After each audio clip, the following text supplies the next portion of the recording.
ನಮಸ್ಕಾರ, welcome to the channel. ಈ ವಿಡಿಯೋದಲ್ಲಿ ಕನ್ನಡ ಕವಿಗಳು ಒಟ್ಟು 59 ಕನ್ನಡ ಕವಿಗಳು ಮತ್ತು ಅವರ ಕಾವ್ಯನಾಮಗಳನ್ನು ಹೇಗೆ ನೆನಪಲ್ಲಿ ಇಟ್ಕೋಬಹುದು ಈಸಿಯಾಗಿ ಅನ್ನೋದಕ್ಕೆ ವಿಡಿಯೋ ಮಾಡಿದ್ದೀನಿ.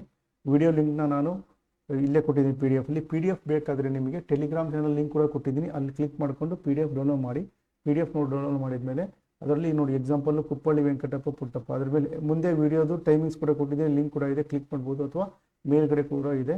ಯಾವ ಥರ ಈಸಿಯಾಗಿ 59 ಕವಿಗಳನ್ನು ನೆನಪಿಟ್ಕೋಬೋದು ಅನ್ನೋದು ಈ ವಿಡಿಯೋದಲ್ಲಿ ಕವರ್ ಆಗಿದೆ. ಎಕ್ಸಾಂಪಲ್ ನೋಡಿ, ಇದನ್ನು ಈಸಿಯಾಗಿ ನೆನಪಿಟ್ಕೊಳ್ತಾರೆ. ಯಾವುದಂದ್ರೆ ಕುಪ್ಪಳ್ಳಿ ವೆಂಕಟಪ್ಪ ಪುಟ್ಟಪ್ಪ ಅಂದರೆ ಕುವೆಂಪು ಅನ್ನೋದು ಈಸಿಯಾಗಿ ನೆನಪಿಟ್ಕೊಳ್ತಾರೆ. ಅಂದರೆ ಮೊದಲ ಭಾಗದಲ್ಲಿ ಹೆಸರಿನ ಮೊದಲ ಅಕ್ಷರವನ್ನು ತೆಗೆದುಕೊಂಡು ಅವರ ಕಾವ್ಯನಾಮವನ್ನು ಮಾಡಲಾಗಿದೆ. ಅದನ್ನು ಈಸಿಯಾಗಿ ಒಂದು ಶಾರ್ಟ್ ಫಾರ್ಮು.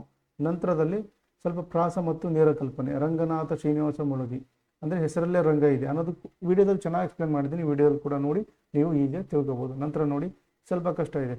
ಜಯಲಕ್ಷ್ಮಿ ಶ್ರೀನಿವಾಸ ಅಂದರೆ ಜಯಲಕ್ಷ್ಮಿ ಮತ್ತು ಸರೋಜ ಸ್ನೇಹಿತರು. ಇಷ್ಟೇ ಆದರೆ ನಿಮಗೆ ನೆನಪುಳಿಯಲ್ಲ. ಅಲ್ಲಿ ವಿಡಿಯೋ ಕಂಪ್ಲೀಟಾಗಿ ನೋಡಿ, ಇನ್ನೂ ಚೆನ್ನಾಗಿ ಅರ್ಥ ಆಗುತ್ತೆ. ಫಸ್ಟ್ PDF ಡೌನ್ಲೋಡ್ ಮಾಡ್ಕೊಳ್ಳಿ. PDF PDF ಕಂಪ್ಲೀಟಾಗಿ ಒಂದ್ಸರಿ ಓದಿ ನೋಡಿ. ಬಾಡಿಗಾರ್ಡ್ ಲಾಂಗ್ ಹಿಡಿದು ಆಚಾರ್ಯ. ಸೊ ಈ ಥರ ಎಲ್ಲ ಎಕ್ಸ್ಪ್ಲೇನ್ ಮಾಡಿದ್ದೀನಿ ನಾನು. ಅದು ನೀವು ತುಂಬ ಈಸಿಯಾಗಿ ನೆನಪಿಟ್ಕೋಬೋದು. ಸೊ ಈ ವಿಡಿಯೋದಲ್ಲಿ ಕವರ್ ಆಗುತ್ತೆ ನೋಡಿ. ಗಮನಿಸಿ, ಈ PDF ವಿಡಿಯೋ ಸಮಯ ಅಥವಾ ಯೂಟ್ಯೂಬ್ ಟೆಲಿಗ್ರಾಮ್ ಲಿಂಕ್ ಮೇಲಿರೋ ಕ್ಲಿಕ್ ಮಾಡಿದರೆ ನೇರವಾಗಿ ಆ ನಿರ್ದಿಷ್ಟ ಭಾಗದ ವಿಡಿಯೋ ಯೂಟ್ಯೂಬಲ್ಲೇ ಪ್ಲೇ ಆಗುತ್ತೆ. ಸೊ ಅಲ್ಲಿ ಹೋಗಿ ನೀವು ಈಸಿಯಾಗಿ ನೋಡ್ಬೋದು. Thank you so much. Subscribe ಮಾಡಿ ಹೋಗಿ.